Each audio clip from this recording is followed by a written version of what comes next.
केंद्र सरकार की भावना दिख गई है कि वो सिर्फ समाज को तोड़ने के लिए बनी है और लगातार तोड़ने का प्रयास कर रहे हैं। कभी हिंदू मुस्लिम के नाम पर, अब एसटी, ओबीसी और जनरल के नाम पे मार दिया।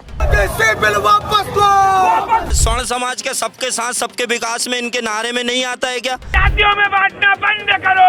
वन्य समाज का जो मौलिक अधिकार है उसको हनन करने का काम भारतीय जनता पार्टी ने किया है, भारत की सरकार ने किया है और हम इसका कड़े शब्दों में निंदा करते हैं और सुप्रीम कोर्ट का हम स्वागत करते हैं। देश भर में यूजीसी के इक्विटी रेगुलेशंस 2026 के विरोध के बीच अब सुप्रीम कोर्ट ने अंतरिम राहत दे दी है, अंतरिम रोक लगा दी है नए कानूनों पर। और अब जो है देश भर में सवर्ण समाज जो लगातार विरोध कर रहा था उनकी तरफ से जश्न मनाया जा रहा है। तस्वीरें मैं आपको भोपाल की दिखाने जा रहा हूँ, जहाँ पर सनातन समाज के लोग जो है अभी कुछ देर पहले यहाँ पर आतिशबाजी भी की है और अब ढोल की ताप पर जश्न मना रहे हैं। बातचीत करने की भी कोशिश करेंगे। जो सवर्ण समाज लगातार मांग कर रहा था, विरोध कर रहा था, सुप्रीम कोर्ट ने अब रोक लगा दी है, अंतरिम रोक है हालांकि ये। देखिए, एक तरफ हम कह रहे हैं कि बटेंगे तो कटेंगे, जात पात की करो विदाई, हिंदू हिंदू भाई भाई, तो वैमनस्यता फैलती। यूजीसी अगर लागू होता तो वैमनस्यता फैलती। 3 छात्र अगर वहाँ पर किसी अन्य समाज के होते और एक कोई अगर सवर्ण जाता तो वो पहले विचार करता था कि मैं दोस्ती करूं कि नहीं करूं। वो इसमें वैमनस्यता फैलती और जो है समाज विघटित होता। अगर आप समाज को जोड़ने की बात कर रहे हो तो इस प्रकार एट्रोसिटी तो ऑलरेडी लागू है ही ना। अब क्या उसमें जांच के बाद आपराधिक प्रकरण दर्ज करने का प्रावधान है। यूजीसी में आप डायरेक्ट कोई भी कह देता है मैं तुम्हारे खिलाफ, मेरा अगर ये काम नहीं किया तो तुम्हारे खिलाफ मैं आपराधिक प्रकरण दर्ज करा दूंगा। तो ये वैमनस्यता फैलाने का काम होता और ये जो सुप्रीम कोर्ट ने रोक लगाई है इसका हिंदू उत्सव समिति समस्त संगठन जो है स्वागत करते हैं। अच्छा, केंद्रीय शिक्षा मंत्री ने कहा था कि किसी के साथ गलत नहीं होने देंगे, तो क्या केंद्रीय मंत्री, केंद्र सरकार इन पे भरोसा कम होता जा रहा है? अब केंद्रीय शिक्षा मंत्री मोदी जी अमित शाह के सामने कुछ बोल पाएंगे क्या? ये सिर्फ गुमराह करने की बातें थी क्या?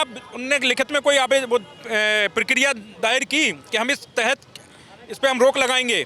उनने तो सिर्फ कानून बना दिया और स्वर्ण समाज के ऊपर थोक दिया। उनने ये भी नहीं सोचा कि स्वर्ण समाज के बच्चों का क्या होगा। कॉलेज में जिस टेबल पे स्वर्ण समाज का बच्चा पढ़ता है, जिस टेबल पे एसटी एससी के बच्चे पढ़ते हैं, जो शिक्षक एक ही शिक्षक होता है, वहाँ भी कोई भेदभाव नहीं है। तो ये देश में भेदभाव की क्यों अपनाने की बात कर रहे हैं? यदि हम अखंड भारत की बात कर रहे हैं, हम विश्व गुरु की बात कर रहे हैं, तो हमें जातिगत भेदभाव खत्म करना पड़ेगा। लेकिन केंद्र सरकार की भावना दिख गई है कि वो सिर्फ समाज को तोड़ने के लिए बनी है और लगातार तोड़ने का प्रयास कर रहे हैं। कभी हिंदू मुस्लिम के नाम पर, अब एसटी, ओबीसी और जनरल के नाम पे मार दिया। अच्छा, जिनको बोलते थे कि ये ब्राह्मण बनियों की पार्टी है, वही जो विघटन है उस तरीके के कानून ला रहे हैं, आप लोग भी यही आरोप लगा। मोदी सरकार चिल्ला चिल्ला के बोल रही है, दिन रात ये एक ही डायलॉग मार रही है, सबका साथ सबका विकास, जिसमें स्वर्ण समाज को साइड करके यूजीसी कानून लाके इनने साबित कर दिया कि स्वर्ण समाज का विकास नहीं, केवल एसटी एससी ओबीसी का विकास। स्वर्ण समाज के सबके साथ सबके विकास में इनके नारे में नहीं आता है क्या? मोदी सरकार क्या बांटने का काम करेगी? क्या हमने बचपन से जिस पार्टी को वोट दिया, जिसको खड़ा किया, आज वही पार्टी हमें क्रिमिनल बना के पहले ही साबित कर दिया कानून लाके क्या हम क्रिमिनल है? अच्छा, अभी ये अंतरिम आदेश है, अंतरिम रोक है, क्या लग रहा है कि ये अंतरिम रोक अंतिम फैसले में भी आएगी? बिल्कुल आएगी, क्योंकि स्वर्ण समाज की एकता आप देख ही रहे हो।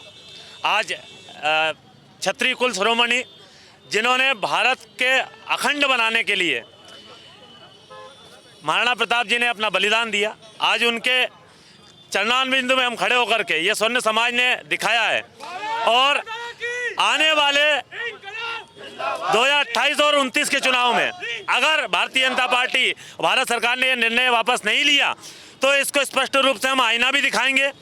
सत्ता का जो नशा है वो तोड़ेंगे, विजय का रथ का पहिया तोड़ेंगे और ये दिखाएंगे। मैं स्वर्ण समाज से एक विनम्र आग्रह करना चाहता हूँ कि आप अपना मताधिकार जब भी आप चुनते हो, जब भी आप मतदान देने जाते हो, तो एक बार इस यूजीसी को मन में जरूर लेके आना और इनका सत्ता का नशा जरूर तोड़ना। ये कानून यूजीसी जो लागू किया, यूजीसी क्यों किया आप एक समझिए। भारत में संविधान है, संविधान में 6 मौलिक अधिकार है। उन 6 मौलिक अधिकारों का स्वर्ण समाज का जो मौलिक अधिकार है उसको हनन करने का काम भारतीय जनता पार्टी ने किया है, भारत की सरकार ने किया है और हम इसका कड़े शब्दों में निंदा करते हैं और सुप्रीम कोर्ट का हम स्वागत करते हैं कि उसने भारत की अखंडता बनाए रखी है। जय भवानी, जय महाराणा। अच्छा, दिग्विजय सिंह कह रहे थे कि जो कमेटी की, जो स्टैंडिंग कमेटी की सिफारिशें हैं उनको दरकिनार कर दिया यूजीसी ने, तो क्या बिना किसी के संज्ञान में आए दरकिनार कर सकता है यूजीसी? दिग्विजय सिंह खुद ही उसके अध्यक्ष थे ना कमेटी के। उनने जीवन में जो है सनातन धर्मियों को तोड़ने का ही काम किया है, केवल मुस्लिम तुष्टिकरण की नीति अपनाई है और ये समर समाज में भी एक जो है मिर्ची डालकर जो है हमारे लोगों को विच्छेद पहुंचाने का काम किया है, हमें जो है हमारी भावनाओं को ठेस पहुंचाने का काम किया।